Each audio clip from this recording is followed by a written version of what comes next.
ఉమ్మడి ప్రకాశం జిల్లాలో సంచలనం సృష్టించిన మహిళపై అత్యాచారం కేసును పోలీసులు వేగంగా ఛేదించారు. పనిపిస్తారని నమ్మించి మహిళపై అత్యాచారానికి పాల్పడిన నిందితుడిని యుద్ధనపూడి పోలీసులు అరెస్ట్ చేశారు. వాహన తనిఖీల సమయంలో అనుమానాస్పదంగా కనిపించిన వ్యక్తిని అదుపులోకి తీసుకుని విచారించగా నేరాన్ని అంగీకరించినట్లు తెలిపారు. నిందితుని బాపట్ల జిల్లా మోదకూరు గ్రామానికి చెందిన కుంభా వెంకట్గా గుర్తించామని, కేసు దర్యాప్తు కొనసాగుతోందని పోలీసులు వెల్లడించారు. గుడ్ ఈవినింగ్ అండి. ఈ నెల 15వ తేదీ సోమవారం మన ఎద్దరపూడి పోలీస్ స్టేషన్ ఎస్ఐ గారికి ఒక రిపోర్ట్ వచ్చింది. దాని ప్రకారం ఒరిస్సా రాష్ట్రానికి చెందినటువంటి ఒక లేడీ తన అన్నోన్ పర్సన్ బలవంతంగా బలాత్కారం చేశాడని చెప్పడం జరిగింది. దాని మీద రిపోర్ట్ ప్రకారం ఈమె ఒరిస్సా రాష్ట్రం నుంచి గత 4 years నుంచి ఆంధ్రప్రదేశ్లోని చుక్లూరుపేట పక్కనటువంటి గణపవరం గ్రామంలో వాళ్ళ భార్యాభర్తలు ఇద్దరు కూలి పనులు చేసుకుంటూ రోజు చుక్లూరుపేట గడియారస్తంభం సెంటర్ దగ్గరికి వచ్చి ఈ డైలీ వేజెస్కి వెళ్తుంటారు. అదేవిధంగా అదేనేది ఉదయం కూడా వాళ్ళ హస్బెండ్ పనుల నిమిత్తం సొంత పనుల మీద వాళ్ళ స్వగ్రామైనటువంటి ఒరిస్సాకి వెళ్ళినందువలన ఆ రోజు ఈవిడ ఒకటే రాసింది. అదే సమయంలో ఒక కురవాడు బైక్ మీద వచ్చి ఈ మార్టూర్లో అపార్ట్మెంట్స్ క్లీన్ చేసే పని ఉంది, వస్తావా అని అడిగితే ఆమె సరే ఒప్పుకుంది. బైక్ మీద ఎక్కించుకొని వస్తూ మార్గ మధ్యంలో తాతపూడి జంక్షన్ దాటిన తర్వాత సూరావరపల్లి అనే గ్రామ శివారులో పొలాల్లోకి తీసుకెళ్తుంటే ఆమె ఎందుకో డౌట్ వచ్చి మార్గం మార్చేటప్పటికి పెద్దగా వచ్చింది. వెంటనే ఆ కుర్రాడు ఆ పొలాల్లోకి బలవంతంగా లాక్కెళ్ళి నోరు మూసి ఆమెను భయపెట్టి బలాత్కారం చేశాడు.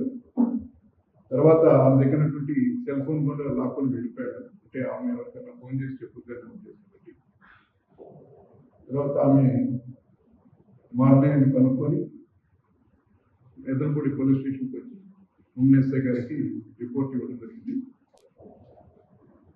25/26గా కేసు నమోదు చేసి ఎస్ఐ గారు మరియు సిఐ గారు ఆధ్వర్యంలో ఇన్వెస్టిగేషన్ టేకప్ చేశారు.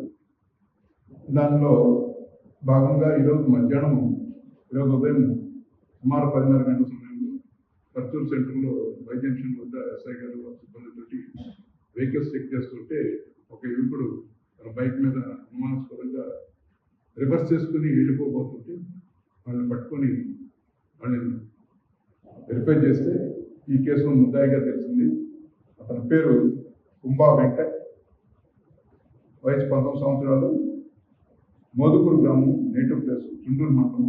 కానీ ప్రస్తుతం చుండూరు మండలం పెదపల్లి గ్రామంలో ఉంటున్నాడు తెలిసింది. ఇతను కూలి పనులకు వెళ్తూ తర్వాత బండ్ల మీద కూరగాయలు పళ్ళు అమ్ముకుంటూ జీవనం సాగిస్తున్నాడు. ఇతన్ని వెరిఫై చేస్తే ఇతను ఈ నేరమే కాకుండా గతంలో కూడా ఒంగోలులో ఒక బైక్ థెఫ్ట్ చేయడం జరిగింది. అదేవిధంగా తెల్లపాలెంలో ఇతను ఒక షాప్లో నుంచి డబ్బులు కూడా తస్కరించడం జరిగింది. అప్పుడు కూడా వాళ్ళు తెల్లపాలెం పోలీస్ స్టేషన్ కేసు రిజిస్టర్ చేశారు. తర్వాత ఇటీవల గుంటూరు రైల్వే స్టేషన్లో పడుకొని నిద్రపోతున్నటువంటి ఒక యువకుడి దగ్గర ల్యాప్టాప్, సెల్ ఫోన్ కూడా చోరీ చేశారు. అప్పుడు కూడా జీఆర్పీ పోలీసులు అతను అరెస్ట్ చేసి జైలుకి పంపించడం జరిగింది. జైలు నుంచి బయటికి ఇటీవలే ఒక 2 weeks బ్యాక్ వచ్చాడు. వచ్చి మళ్ళీ ఈ అఫెన్స్లో ఇన్వాల్వ్ అయ్యారు. పర్చూరు సిఐ గారు, వాళ్ళ సిబ్బంది, ఎస్ఐ గారు ఎంతో చాకచక్యంగా చాలా చక్కగా ఇన్వెస్టిగేషన్ కంప్లీట్ చేసి నిందితుడిని పట్టుకొని ఈరోజు కోర్టుకు తీసుకెళ్తున్నారు. వాళ్ళందరికీ ఎస్పీ గారు అభినందనలు తెలియజేసి రివార్డు కూడా ఇస్తున్నారు. Thank you.